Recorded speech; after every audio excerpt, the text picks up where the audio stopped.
These are the areas around the world that will be affected by the Venus and Aries transit. Let's talk about how they will be affected.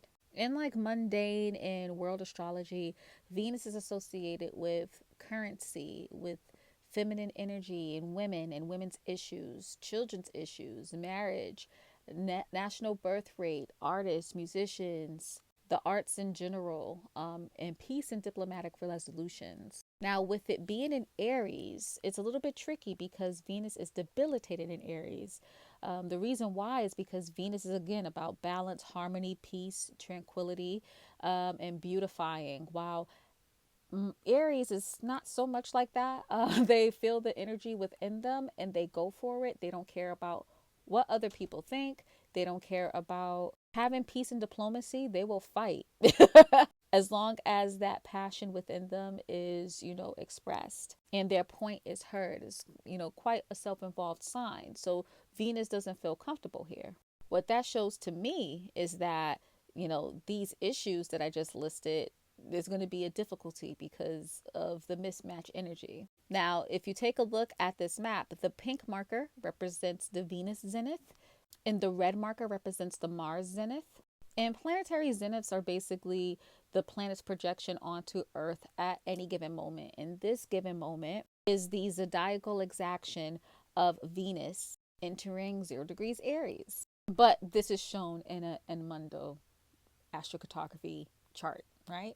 Right. So what are some of the things that I see happening within this energy? Well, Venus is in Aries. Aries is ruled by Mars. Mars is more associated with the masculine military force, is also associated with war, terrorist attacks, disputes, strikes, conflicts, oppositional forces, is also associated with fire as well. And so I definitely see the connection of possibly money being spent on these things because, again, Venus represents money. And the tricky thing is when Mars and Venus are usually associated with each other, what could happen is that money gets spent quickly. When Mars is associated with like the second house or Venus energy or anything associated with money, it speaks of them like burning through the money, right? And so that energy could definitely be expressed. Overspending due to military forces or trying to actually put out fires, metaphorically as well as literally. Again, we've heard about them files, right? Them files. And so I wouldn't be surprised if, women and children's rights are being fought for, but also being fought against. So that's something to be aware of. Wouldn't be surprised if there's like some fighting and some heavy energy associated with the arts as well. But, again, Venus is associated with peace and diplomatic resolutions overall. And there was some peace conversation that was happening between the United States and Iran, and then it just went kaput. This is definitely that energy being represented there. Even though Venus wasn't quite in Aries at that time, it is energy that kind of showed up a little bit earlier. And Venus being in Aries now is showing that both of these countries are standing on business, standing on what they truly believe. Now let's actually take a quick look at the chart of this moment. The only separated aspect in the transit of Venus and Aries is Venus sextile Uranus. And I think that represents literally the attacks that happened beforehand. It happened before this transit. The transit happened March 6th, so it makes a lot of sense there. And it came out of nowhere. People were very surprised about it because there was diplomatic talks before, But we look to the applying aspects to see what should we be looking forward to. And it's been some days, so I know that some of this stuff has already happened, but it's things to keep in mind. Venus is also sextile Pluto. And as we know, Pluto is all about change and transformation and regeneration, decomposition. So I wouldn't be surprised if we hear things about sewers and stuff like that. Us trying to beautify, but maybe doing it hastily, you know what I mean? In those areas that were highlighted.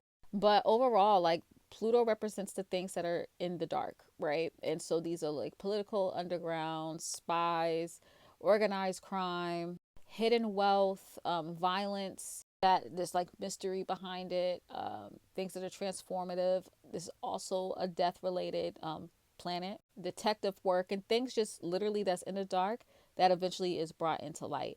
And so we can be looking forward to that energy, but it will be a little bit difficult. And it's because Venus is also conjoined Neptune and Saturn. It seems to be that there is some hidden information, and some information that's being restricted, showing that Saturn energy off of people's own interests because Saturn's in Aries. But with that Neptune, it's showing how things are being like hidden and foggy. And it's like you have the information, but you really don't. Saturn, again, is associated with death too. It is also associated with like elderly people, the general death rate, um, epidemics, resources of the earth, such as land and coal and mines and minerals and things like that. And just generally like sadness, general public sadness. And, Venus is passing along through these, Neptune and Saturn, and people have been feeling quite sorrowful for what's happening in Iran and just globally to a lot of the world. And then Neptune is associated more with collectivism, but also mobs and secret plots and fraud and swindling and scams and things like that, as well as vices. I know that there is an issue with the Mexico cartel. And so with that Saturn, Neptune, Venus connection there, especially with Saturn also associated with government, smells a little bit fishy with that.